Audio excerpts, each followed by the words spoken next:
So we're all good, all right, then. Looks like we are close enough to 7. I will call the meeting to order. Our first item is the minutes from last meeting, which were emailed out a while back, so we should have all had a chance to look at them. Anyone see anything to adjust or there's a motion? Second. All right, all those in favor? Aye. Any opposed? All right, and that is the minutes approved. Our next item is the first of 2 public hearings. Is anyone representing Coakley here? If you would like to come up and, You can sit at the table if you're comfortable doing that. You can sit at the podium, you can do whatever you prefer. It might be easier. table, stand, whatever works for you. The one on the map here. For the record, I just need to state who you are. Sale Trippy. Thank you.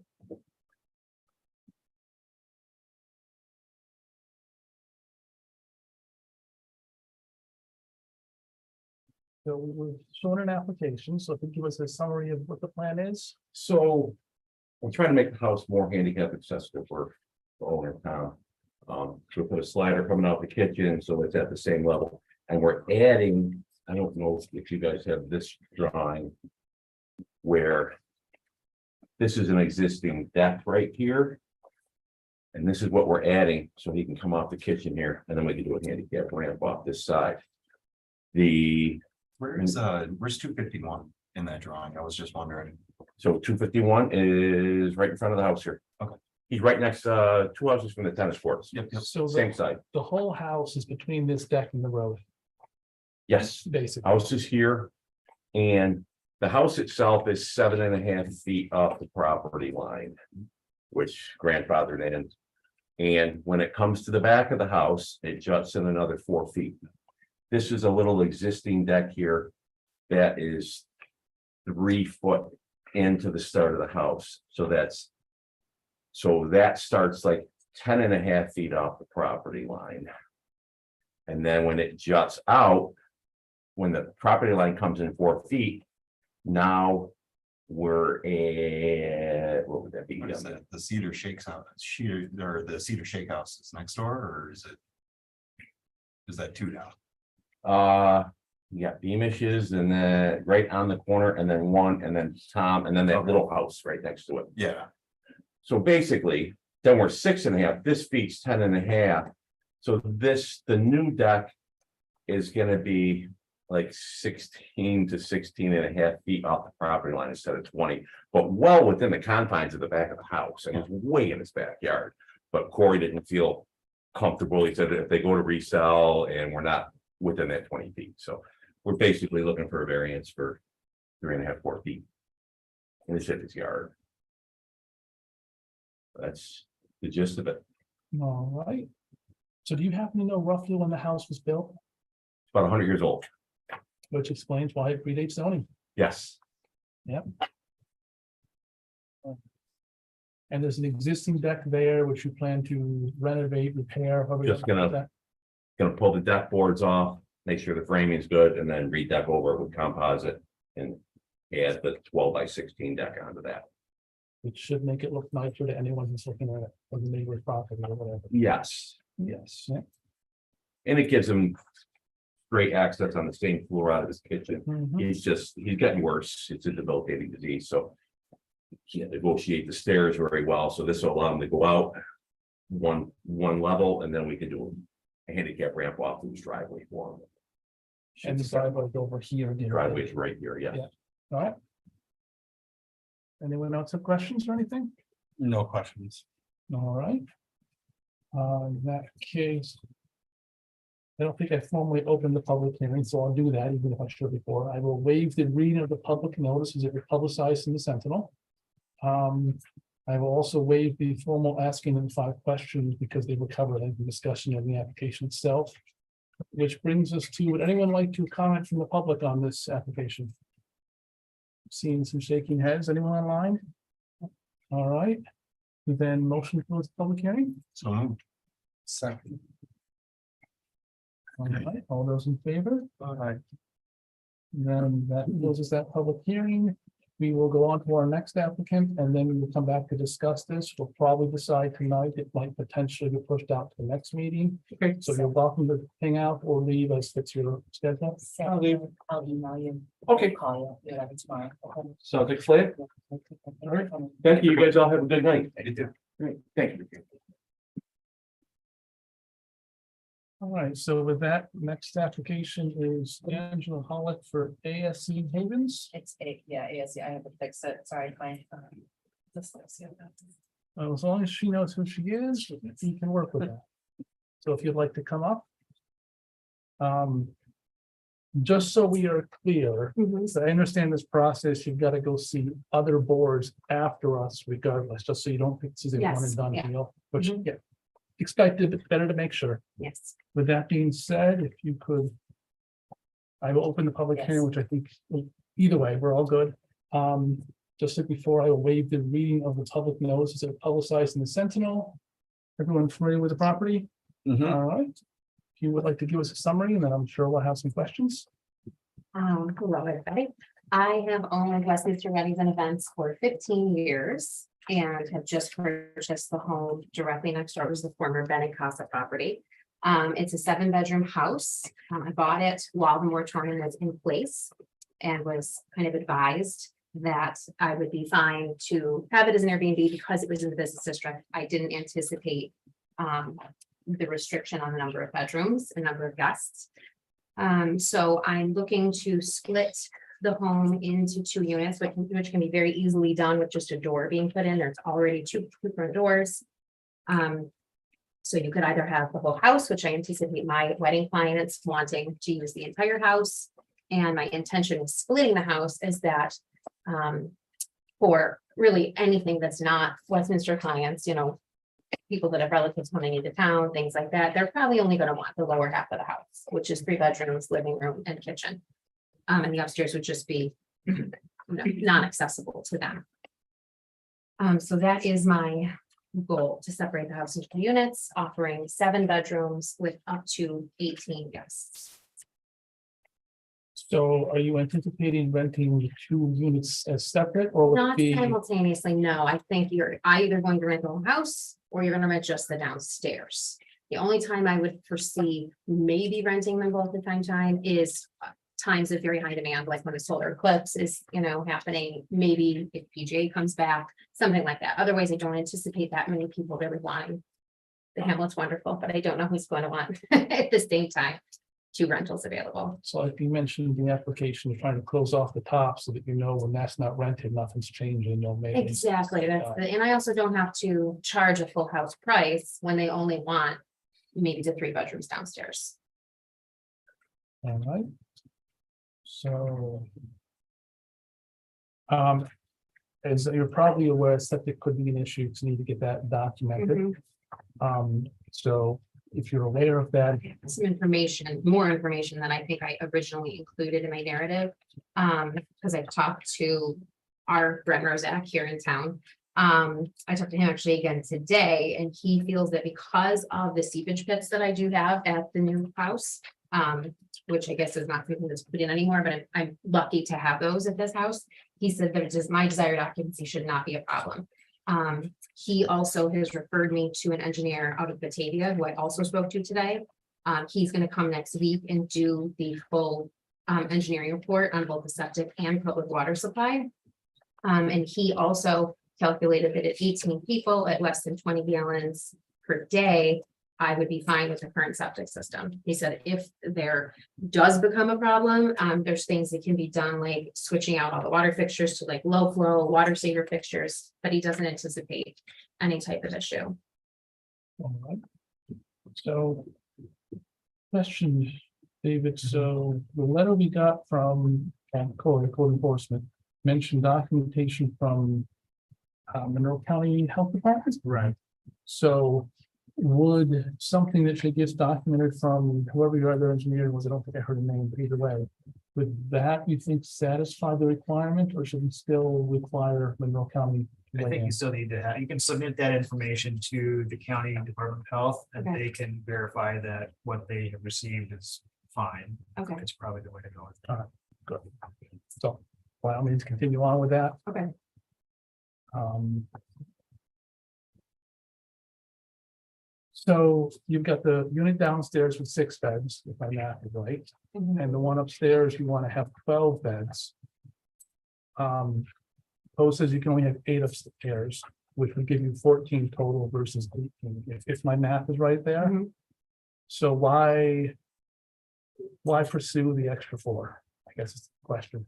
So that when my wedding clients are renting the whole house, they're not capped at 14, because a whole bridal party plus bride and groom, it's just they're gonna say, no, thanks, I'm gonna go rent an Airbnb in a neighboring town, which is what they've been doing this whole time, or I'm referring them to the hotels. So it's just gonna give me that little extra incentive that they can, You see enough wedding parties to have a sense that that extra 4 people will make a difference.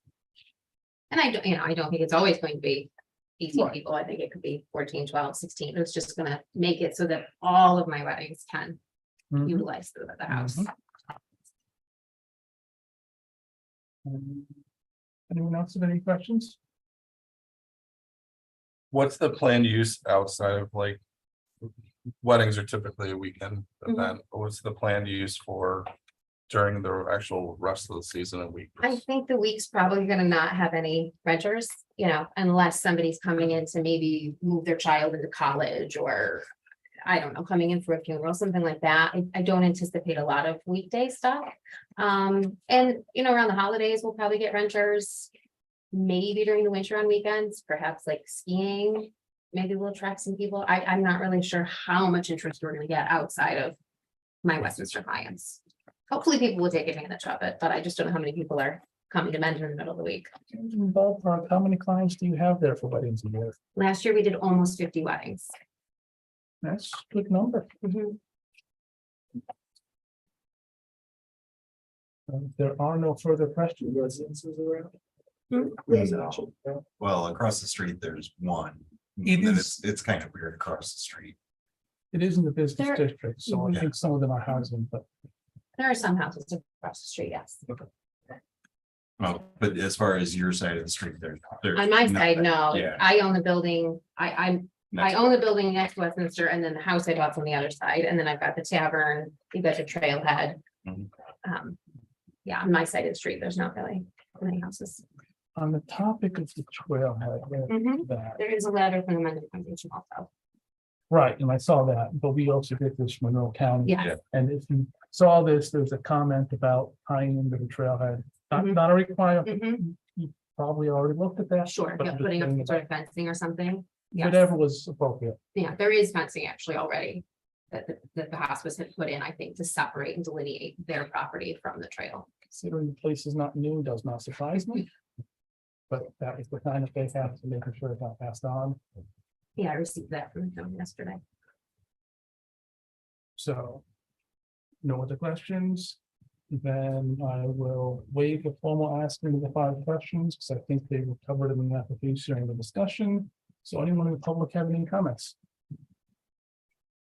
You would state your name and then whatever your comment And is. the address too. Sorry. That's okay. I just need your name and address. Yeah, I'm gonna say that right now.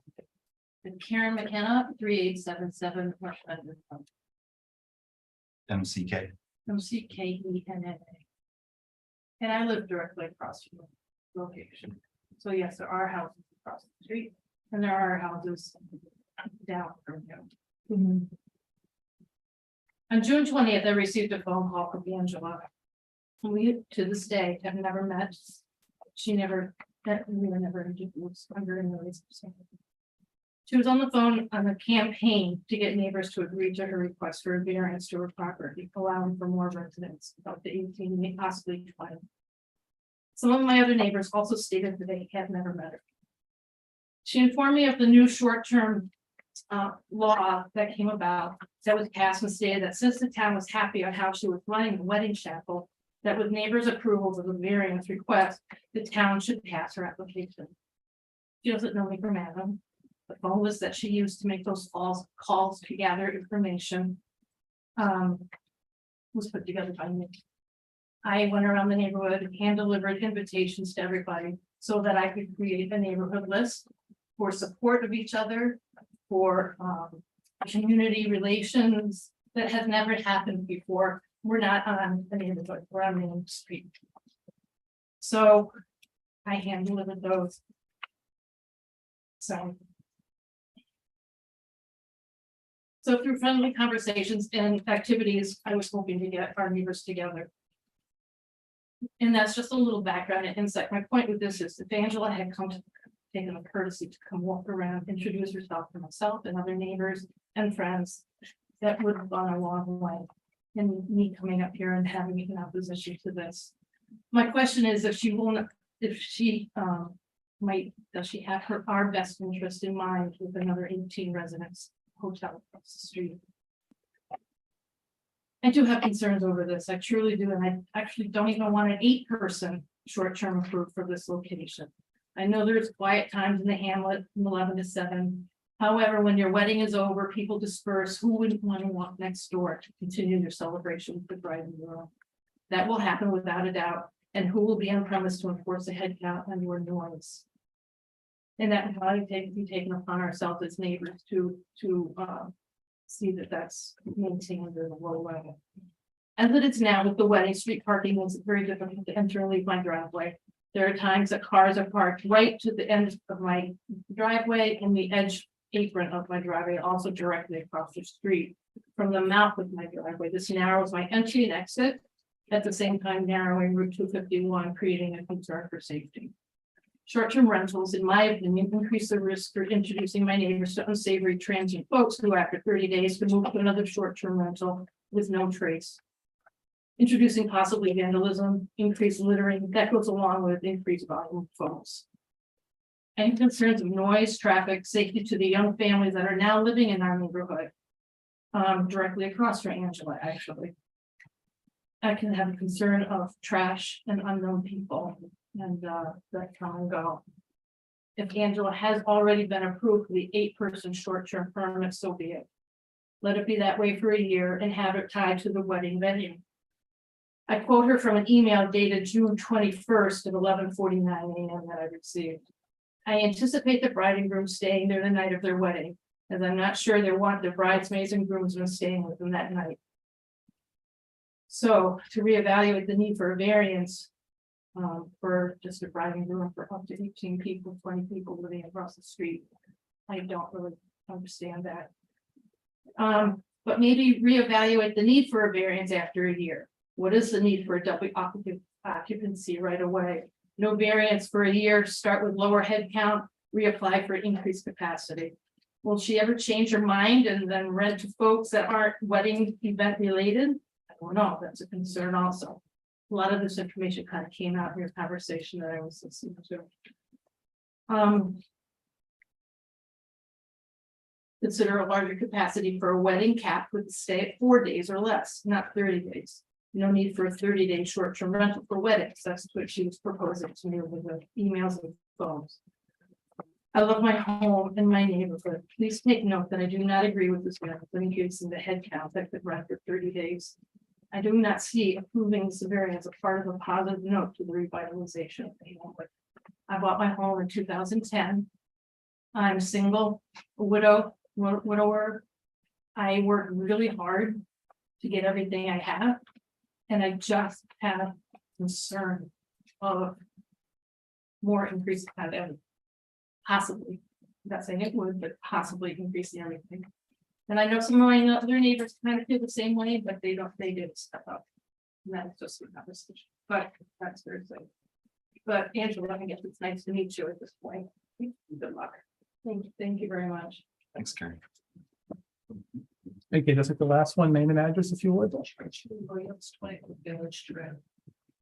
I'm here on behalf of David and Hillary Stock, who own 3 buildings and 3 businesses in the hamlet. They weren't able to come tonight, but their points were that they are in favor of the variant or the variance. Because as it stands now, the people from the whole point of buying the house was to keep the wedding people in town and encourage business, and then thus they might eat at the local places. And that hurt all of 3 of their businesses may look busy, but they're all struggling since COVID. And so they would encourage that the parties be able to stay there. And I do know Hillary has known Angela for a long time and is an active businesswoman with her in the community. And, you know, thinks highly of how she operates.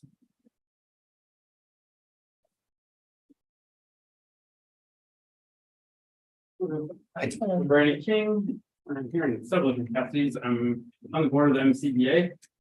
I'm also, which is the Community Business Association. Can I get your address? Oh, sure. 10 Assembly Drive. I own a marketing company in the Hamlet. So I'm right there. And what's the other third? Oh, and the third thing is my children, and I own an interest in the house to the left of St. Catherine's. So within 4 or 5 houses across the baseball fields. And basically I'm here to support Angela and you know, increased business in the Hamlet is a really good thing for most of our businesses. She's very active in trying to put you on events, whether they're attended or not. She's got so much energy, and I think falling behind that and saying, oh my God, she's really wanting to push, you know, positive things in the Hamlet and bringing that there. And it is a business district, and being a business district, it feels like we need to support businesses in the district. I can understand residential concerns, but this is a business district, so strongly support having some housing available in the business. That's it. Thanks, Brandon. Yeah. Anybody else back there? I don't think I see anyone. Anyone online?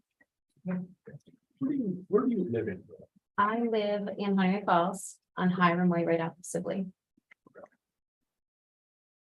We're about 7 minutes away from Westminster. And if there are no other questions from the board, we've had a public comment. Am I able to add a couple things or no? You're here, Okay. that's well, sure. I just wanted to address the 30-day. I have no intention of really having anybody stay for 30 days. And I do anticipate the bridal party and bride and groom all staying the night before the wedding, because there are rehearsals at Westminster the night before. So that's where I'm talking about all of them staying there. And if they want to stay the night after with the bride and groom, some bridal parties do and some don't. Sometimes it's just the bride and groom would want the house alone, obviously, and then other times they may all want to stay together that night. So when you say that, are you proposing a maximum like length of rental? Or is there, I mean, by if it's the not law that was 30, just passed, it's less than 30 days in short-term rental. I can't imagine any reason why my clients would want to be there for more than. Maybe if they have out of town guests, maybe they could stay a week, but I don't anticipate anybody staying there for a month. And as I noted in my narrative, if this house is not going to be financially feasible to me as a short-term rental, and having 1 year of just 8 people, I would sink before I even opened. My alternate plan is to unfortunately split the house into a 2-unit rental, so a 2-family living situation. And there I've lost all control over what the front looks like, what the curb appeal is, who's there. You know, I'm just gonna rent to whoever wants to come and pay the monthly rent. And I think that's going to be have a much more negative effect than a short-term rental would. So unfortunately, it's going to be one of those 2 situations. So it would be instead of a wedding party. Yeah, it would just be a Wedding party would rental, be rental house, Whoever wants to live that, not a short-term rental, but a right? yearly, yeah. All right, thank you. Anyone, anything else? I'm seeing. No. In that case, we've had a public comment. No one was online, then motion to close the public hearing. Second. All those in favor? Aye. Any opposed? All right. Then, just like before the previous gentleman, you're welcome to hang out or leave as fits your schedule. I'm sure Katrina will let you know what we decide either way. Thank you very much. So with that, we are back to Coakley. It's not that pile of papers. It's the last one in the Coakley file. Yeah.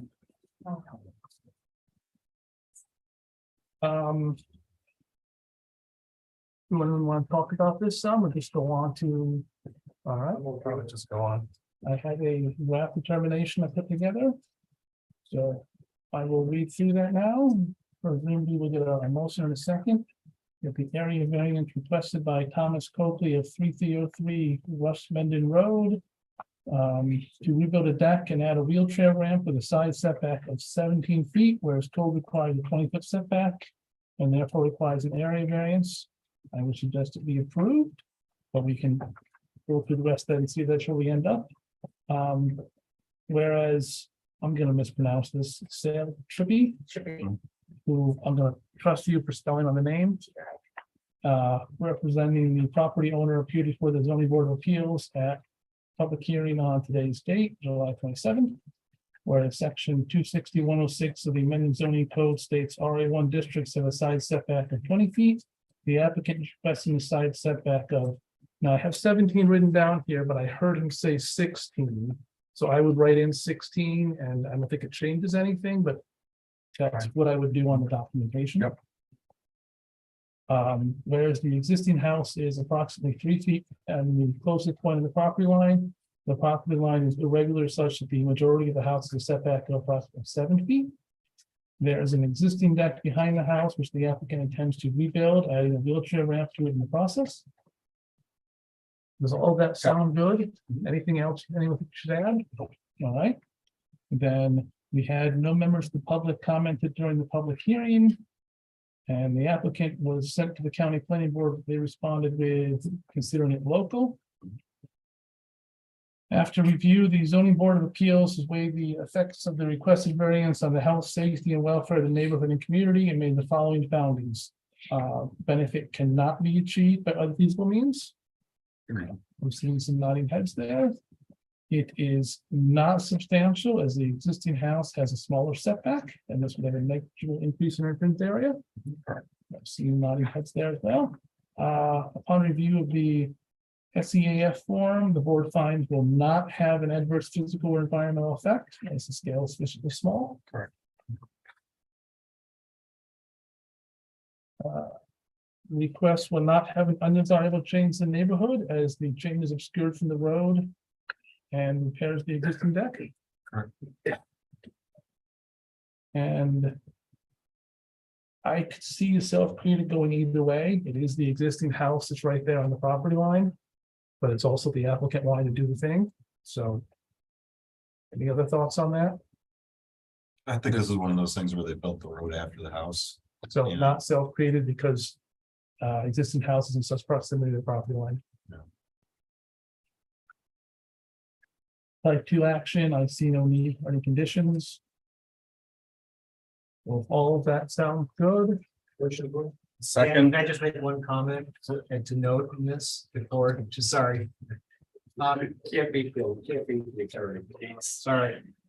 I think we should just note as part of our resolution that to the extent that the old deck is being restored and may be a non-conforming use, technically you need to get a variance for restoring a prior non-conforming use, Okay. technically speaking. So to save everybody trouble, I think you just note that this variance also applies to the restoration of the old deck. Yeah, let's not make them come back. No, I wasn't planning on doing that, but just, That'd be such an attorney thing to do.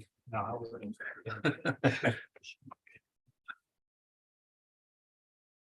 So that's, I'm fine with that amendment too. I think that Just makes make sure sense. it's in the record somewhere. Yeah. he did that.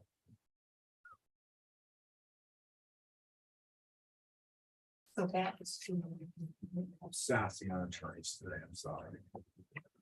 I'm still Okay. making the motion. So, Yes, what should do? Still in a second. And I will second. all right, so before we want to do that, I want to make sure I have his verbiage right. So that would be adding another whereas of whereas this variance applies to the restoration of the existing deck. Does that sound good to you? Covers what you're, Yeah, I would just probably just add that comment to the end of the resolution.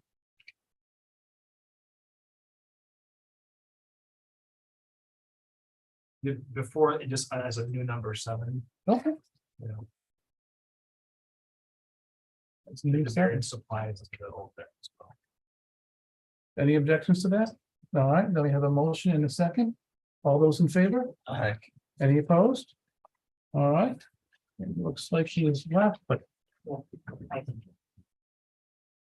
which brings us back to Pollock's request. So question for David, where? Explain to me where something is a motel / hotel. In this new world we're in, of short-term rentals. Like how does all that work? Well- Is that just a whole down level of It's a whole different thing. like a whole county thing? I mean, what Oh. is? Yeah, I mean, well- what would stop Angela from saying, I wanna be a hotel, a motel?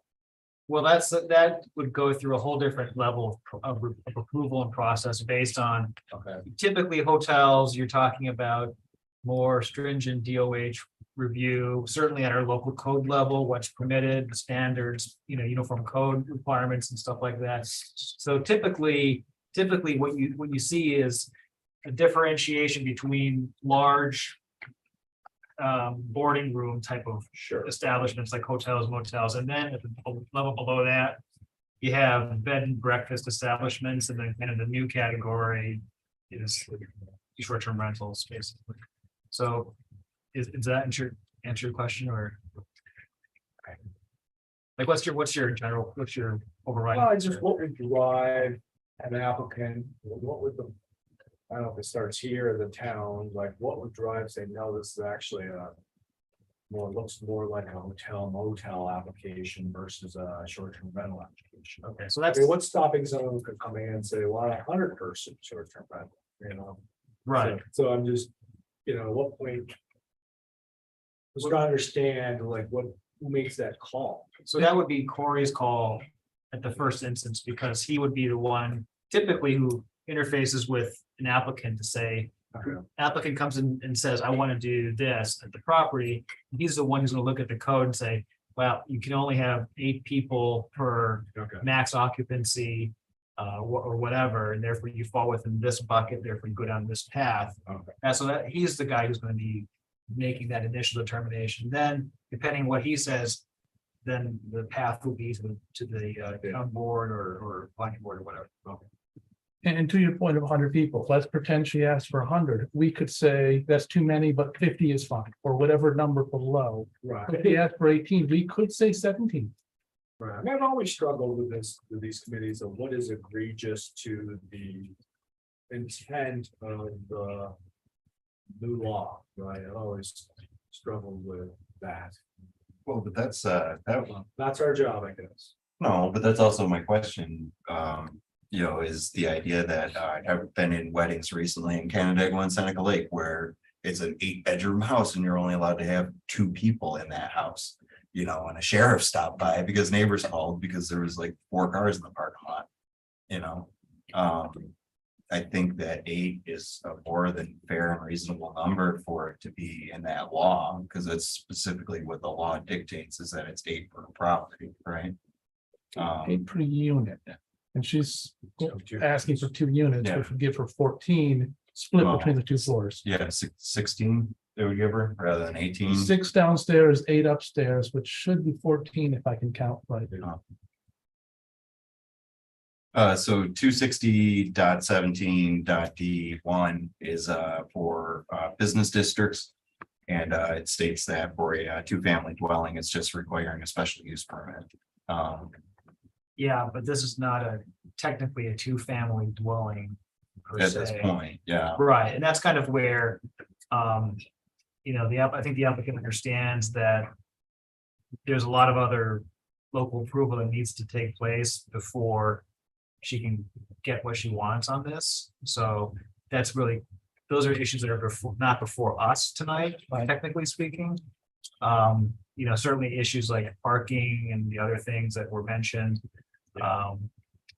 Living quarters, even like what we talked about earlier, like whether there's appropriate, it meets code in other ways. Those are all for possibly the town board to discuss and. When issuing the permit. Yeah, and go through their process, obviously. And we can condition our approval based on her getting other approvals as well. Yeah, and I guess for me, if we're gonna do one like this, and I mean, it's the reason like location, Yeah, it's in the business district. yeah. All the business, again, Everything is right. But Right, and it does support the other businesses, so I'm a business guy, like we need more activity, but I'm sensitive to the drunk male that's, banging on the neighborhood's door, across the street, but I don't think it's any different than what could happen today if they're walking from, Stone's Pond, so. I think if we're gonna do one, this is where you do it, but, I'm supportive of it. I have no concept in the other permits or, I just wouldn't be comfortable doing this in my neighborhood. Right, You're in a residential neighborhood, but I'm a residential, completely different beast. right, so I think it's the right place for the, where the business is. So, it's isolated. it's isolated, so I'm supportive. All right. So with that, I did put together a draft, so. Unless there's any objections, I'll start reading through that. So presumably we'll get a motion and second that the area variance requested by Angela Hawk of ASC Haven of 3886 West Mendon Road. Right there, for property located at 3880 West Mendon Road. For a short-term rental within 2 units having up to 18 overnight guests, whereas code requires overnight occupancy for a short-term rental unit should not exceed 8 people, and therefore requires an area variance be approved based on the following. Whereas Angela Hawk representing ACE Havens, the property owner, appeared before the zoning board of appeals at today's date, July 27th.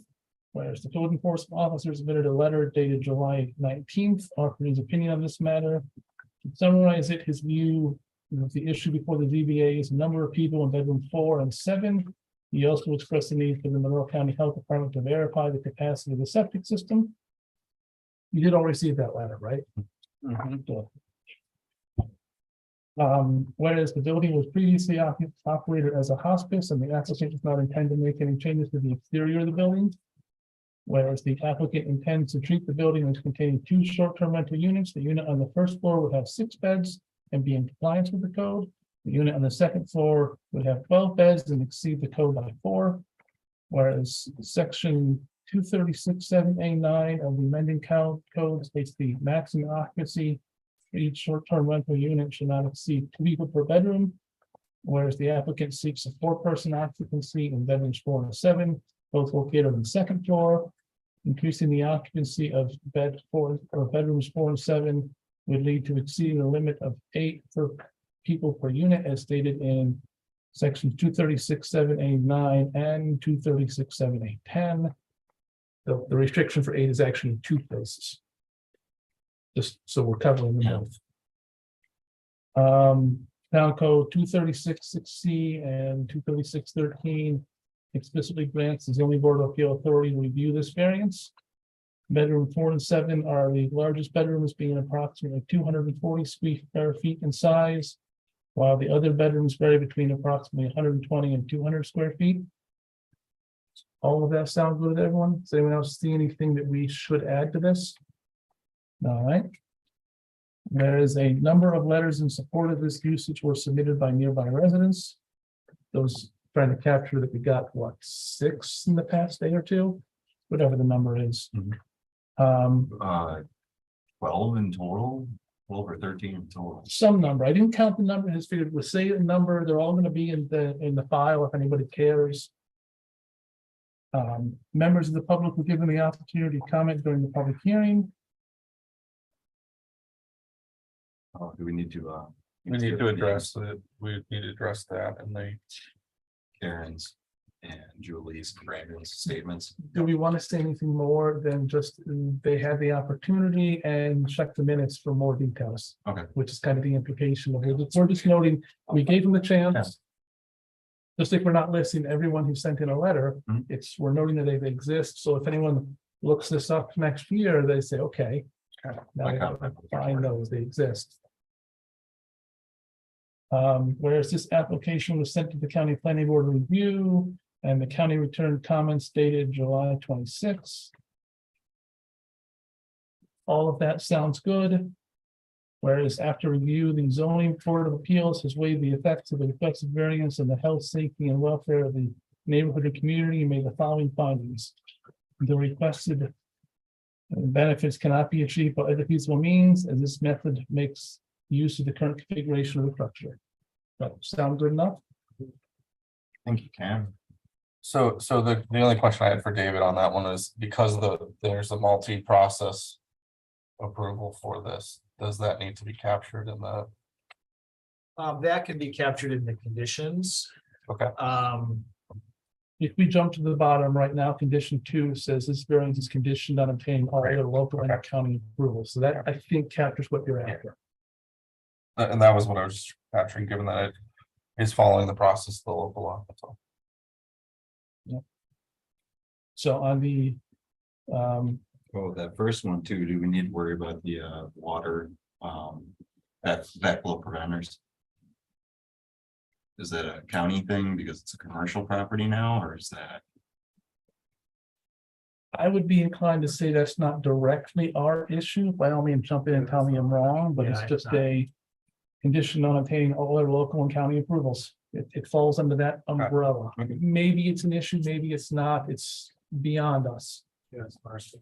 I was just wondering out of curiosity in general, like I didn't know if that's how the county observed short-term rentals, was that now this was a commercial endeavor rather than a residential home?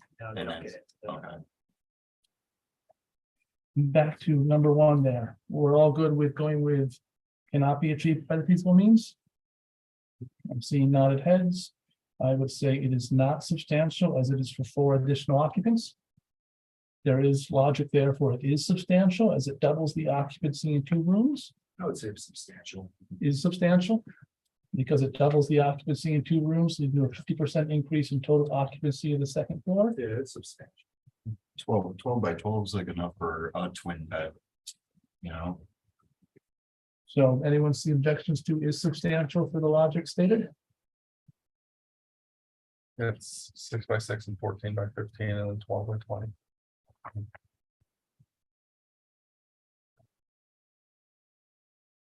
So we're good with is substantial. All right. For number 3, on review of the SEAF form. The request will not have any adverse physical or environmental effects of the scale. The request is, yeah. And will not have any undesirable change in the neighborhood. I did put something in, but I would actually change that and suggest that it's as demonstrated by the number of letters in support. But if you would rather, as I put in previously, as the applicant believes it will be similar to the previous usage. It's short term, so I'm sorry, it's a reduction. I think it does have the potential to be an undesirable change in the neighborhood, because the reality is exactly what Karen said, which is that there have been a number of events there where, you know, it's not just overflow parking in the baseball fields and back behind it at the trailhead, but the entire road's congested. You know, I believe that, you know, that was at a continued frequent clip, and especially with those guys being overnight, you know, that could continue because the driveway itself can't accommodate 14 cars, 1 for each individual person. So do we want to say it will have an undesirable change because the potential exists? No, that's Or do just we me. wanna say- It's just me. I'm playing devil's advocate. Just keep in mind that Yeah. the requested change is talking about the addition of the 4 people, the impact of Correct. additional 4 people, not the fact that there will be. But this would be anything above and beyond the 8, correct? Or The Is how eight per we're, unit, is how we're to consider which it. is 14 total, Well, it's unit considered 1. just 1 unit right now, right? right now, but the intention is it will be 2 units and you would have 8 in each. By statute, you would have, be allowed to have 8 In per, each. right? So the question is. It's a the business additional road impact. anyway. Oh, yeah. No, just, it's gotta be said. I would say it's still on, it would not have an I undesirable don't think it change. changes. Much, I don't think it changes a lot. So as the applicant believes, it will be similar to the previous usage, not identical, but similar. Yep. And it was self-created as the applicant's desire to use the building as driving this request. Yes. Type 2 action under seeker, so I think we're going with the granted. I have 2 conditions written down. The number one is the requested variance shall not be granted until Monroe County Health Department provides documentation verifying the septic system has the capacity to support the requested usage. Is that our swim lane? It goes under, and this, just if I can speak, the short-term rental permit, that's a stipulation for her to apply. It goes to the town board. That she has to have her septic asserted by an engineer. So it's already, she has to. So we- She has to We don't have to regardless, make it- whether it's done here, if she didn't meet that number, it has to be done regardless, beyond you. The reason I put it in is because in the letter from Corey, the CEO, he mentions that explicitly. So it's like, if he wants us to throw a condition, it has to be met anyways. I see no problem with it. If the rest of you say scratch it, I'll go with that. I think it's overkill, but Any objections to having it in? Only that it helps confirm Corey's authority within the community, That sounds like support, not an objection. supportive of keeping it. Part of the process regardless, so. Half a dozen either way. All right. So I would therefore be inclined to leave that. Number two, as we mentioned earlier, the variance is conditioned on obtaining all of the local and or county approvals that may be required to operate the full 2-unit short-term rental. Hmm. Which is kind of that Which umbrella catch-all. umbrella catches number one as well. So, I'm happy to scratch out one and make the number two the new one, or just leave it all there as the board. I'm not seeing anyone caring, Let them finish. so I would say leave it as is. Mhm. So with all of that, if that sounds good to everyone, a motion to approve. And second, second, Who's that? Is it Chris? that is Chris, yeah. All those in favor? aye, Any opposed? Okay, All right.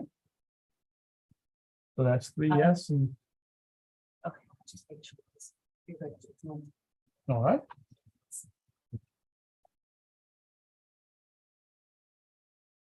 We have no agenda items from now until possibly September 14th would be your next possible date. So you are canceled the 10th. And you are canceled on the 24th of August. All right. With that, anyone else have anything to discuss? before we go in? Oh, second again. All wait, all in favor? hi. right.